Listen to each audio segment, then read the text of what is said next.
नमस्कार विद्यार्थी मित्रांनो, आजच्या व्हिडिओमध्ये आपण भारतीय कृषी म्हणजेच भारतीय शेती यावर आधारित रेल्वे, एस-एस-सी आणि एम-पी-एस-सीला येणारे PYQ आज आपण बघणार आहोत. तर प्रश्न पहिला आहे बघा, रब्बी पिकांमध्ये कोणते पीक समाविष्ट आहे? तर बघा, रब्बी पिकामध्ये यामधील गहू हे पीक हे फक्त रब्बीमध्येच घेतले जाते, त्यामुळे याचं उत्तर आहे योग्य बी, गहू. त्यानंतर बघा, भारतात गव्हाचे सर्वाधिक जास्त उत्पादन कोणत्या राज्यात घेतले जाते?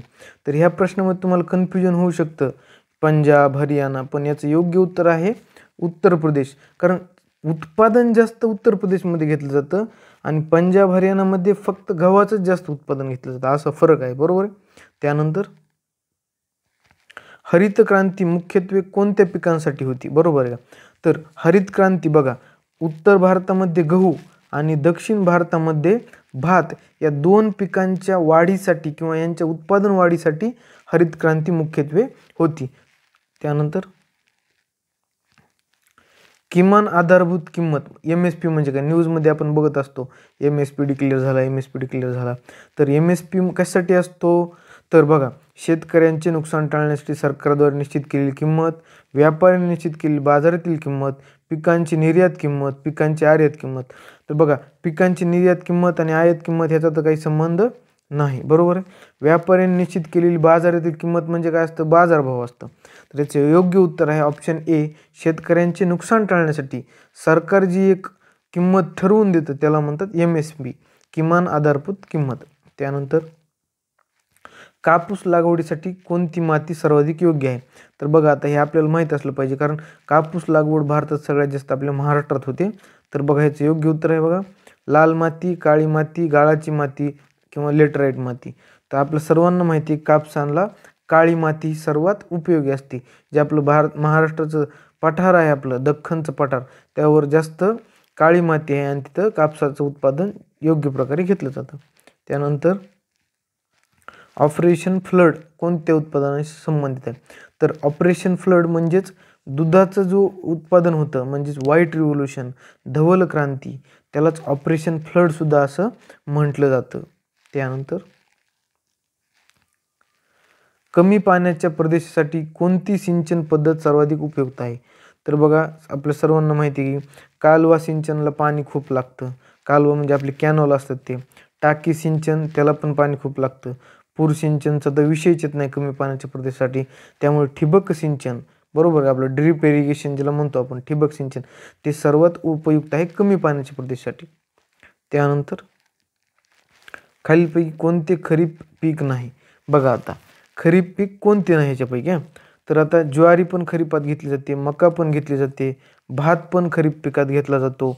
फक्त मोहरी ही खरीप पिकात नसते, तर मोहरी ही रब्बी पिकात असते. बघा, गहू हे अशा प्रकारचे जे असतात तिथं मोहरी उगवते, तरी मोहरी ही रब्बी पिकातली आहे, त्याच्यामुळे योग्य उत्तर आहे डी, मोहरी.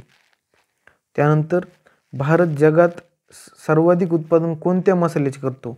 तर ह्याचं योग्य उत्तर आहे सी, हळद. तर भारतात पण आंध्र प्रदेशमध्ये सर्वात जास्त उत्पादन हे हळदीचं होतं. त्यानंतर नाबार्डची स्थापना कोणत्या वर्षी झाली? तर नाबार्ड तुम्हाला माहिती आहे की शेतीसाठी जे शेतकऱ्यांना मदत असते, अशा प्रकारच्या गोष्टी नाबार्डच्या थ्रू केंद्र सरकार आणि राज्य सरकार मदत करत असतात. तर या नाबार्डची स्थापना 1982 साली झाली. ही महत्त्वाचा क्वेश्चन आहे बघा, नाबार्डची स्थापना 1982 साली झाली. त्यानंतर भारतात एक अल्पभूधारक शेतकरी सरासरी जमिनीचे क्षेत्रफळ किती असते? तर 1 हेक्टरपेक्षा कमी, ऑप्शन क्रमांक ए. त्यानंतर सुवर्णतंतू, गोल्डन फायबर म्हणून कोणते पीक ओळखले जाते? तर बघा, सुवर्णतंतू किंवा गोल्डन फायबर म्हणून ज्यूट, बरोबर का, म्हणजे त्याला ताग म्हणतो आपण, हे पीक ओळखले जाते, सुवर्णतंतू. त्यानंतर भारत डाळीच्या उत्पादनात कोणत्या स्थानावर आहे? आपल्या ज्या डाळी असतात, तूर, मूग, हरभरा, यांच्या उत्पादनात भारत पहिल्या स्थानावर आहे जगात. कितव्या? पहिल्या स्थानावर. त्यानंतर मिश्र शेती म्हणजे काय? तर हा प्रश्न खूप सोपा आहे बघा. मिश्र शेती म्हणजे काय? शेतीसोबत जोडधंदा करणं, बरोबर आहे काय, त्याला मिश्र शेती म्हणतात. त्यामुळे पीक लागवड आणि कुक्कुटपालन पण येतात, पीक लागवड आणि पशुपालन पण येतं, पीक लागवड आणि वनीकरण पण येतं, यामुळे याचं योग्य उत्तर आहे वरील सर्व, ऑप्शन डी. त्यानंतर निळी क्रांती कोणत्या क्षेत्राशी संबंधित आहे? तर बघा, शेतीशी हरित क्रांती, बरोबर आहे. तर त्यामुळे निळी क्रांती ही आपल्याला पाण्याचा थोडंफार आपण निळा कलर असतो, त्यामुळे कलर हा पाण्याला नसतोच पण तो दिसतो आपल्याला, त्यामुळे पाण्यात काय असतं, मत्स्य, त्याच्यामुळं निळी क्रांती ही मत्स्यपालन म्हणजेच माशांशी संबंधित आहे. त्यानंतर 16, भारतात भाताचे सर्वाधिक उत्पादन कोणत्या राज्यात होते?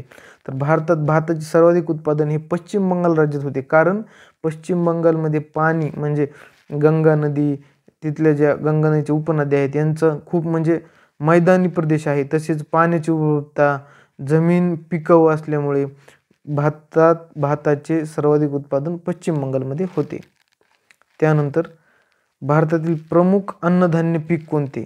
तर बघा, संपूर्ण भारताचा जर विचार केला तर संपूर्ण भारतात भात हे पीक जास्त अन्नधान्य म्हणून म्हणजे अन्न म्हणून वापरले जाते, कारण पश्चिम बंगाल, नॉर्थ ईस्टचे राज्य, पुन्हा आपले साऊथचे स्टेट, आणि तसा भात हा पूर्ण भारताच्या अन्नामध्ये येतोच, बरोबर आहे. त्यामुळे याचे योग्य उत्तर आहे भात. त्यानंतर भारतातील सिंचनाचा प्रमुख स्रोत कोणता आहे? तर बघा, भारतातील सिंचनाचा प्रमुख स्रोत हा विहिरी आहे, कारण कालवे हे आता जास्त प्रमाणात आता सुरू झालेले आहेत, विहिरी तशा पहिल्यापासून आहेत, त्यामुळे भारतातील सिंचनाचा प्रमुख स्रोत कोणता? विहिरी. त्यानंतर 19, पिवळ्या क्रांतीचा संबंध कोणत्या उत्पादनाशी आहे? बघा, पिवळ्या क्रांतीचा संबंध हा तेलबिया या पिकांच्या उत्पादनाशी संबंधित आहे, पिवळ्या क्रांती, बरोबर. त्यानंतर भारतातील कृषी उत्पादनाच्या सहकारी विपणनासाठी सर्वोच्च संस्था कोणती? म्हणजे कृषीचं सहकारी विपणन म्हणजे काय, की आपला जो शेतमाल आहे तो विकत घेणाऱ्या संस्था, बरोबर आहे का. म्हणजे खाजगी सोडून जे सरकारी संस्था असतात त्या कोणत्या कोणत्या आहेत? आता याच्यामध्ये नाफेड, FCI, अपेडा ह्या 3 घेतात. नाबार्ड काही शेतकऱ्यांचा माल विकत घेत नाही. त्यात सर्वोच्च संस्था कोणती? नाफेड, बरोबर आहे. सध्या हरभरा किंवा आपलं सोयाबीन पण त्यालाच नाफेडला देत असतात. त्यानंतर जास्त तापमान, हलकासा पाऊस आणि काळी माती कोणत्या पिकासाठी योग्य आहे? बघा, हे आपल्या महाराष्ट्राशी दख्खनचं पठार आहे आपलं, बरोबर आहे, महाराष्ट्र पठार, तर ह्याशी संबंधित हवामान आहे. बघा, जास्त तापमान, हलकासा पाऊस आणि काळी माती, त्यामुळेच योग्य उत्तर कापूस, बरोबर आहे. आता बघा, ऊसाला पाणी खूप लागतं, भाताला पाणी खूप लागतं आणि चहाला थंड हवामान लागतं, ह्यामुळे हे 3 ऑप्शन चुकीचे आहेत आणि योग्य उत्तर आहे कापूस. त्यानंतर भारतातील पांढरी क्रांती कोणत्या उत्पादनाशी संबंधित आहे? तर पांढरी क्रांती ही दुग्ध उत्पादनाशी संबंधित आहे. त्यानंतर झायड हंगाम म्हणजे काय? तर बघा, आता झायड हंगाम म्हणजे काय, तर आपलं जे रबीचं पीक असतं म्हणजे आपलं हरभरा किंवा गहू, बरोबर आहे, ह्यांना रबीचे पीक म्हणतात. ह्यांच्यानंतर जूनमध्ये खरीप हंगाम सुरू होतो, जो मधला उन्हाळ्यातला गॅप आहे त्याला झायड हंगाम म्हणतात, बरोबर. तर त्याचं योग्य उत्तर काय? रब्बी आणि खरीपच्या हंगामादरम्यान जो हंगाम असतो त्याला झायड हंगाम असे म्हणतात. त्यानंतर भारतात ऊसाचे सर्वाधिक उत्पादन कोणत्या राज्यात केले जाते? तर भारतात ऊसाचे उत्पादन सर्वात जास्त उत्तर प्रदेश या राज्यात केले जाते, कारण गंगा, यमुना, पुन्हा इतर नद्यांचे जे मैदानी प्रदेश त्यांनी गाळाचे प्रदेश जे तयार केलेत त्यांनी, गाळाची मैदानं, त्यामुळे सर्वात जास्त ऊसाचं उत्पादन हे उत्तर प्रदेशमध्ये होतं.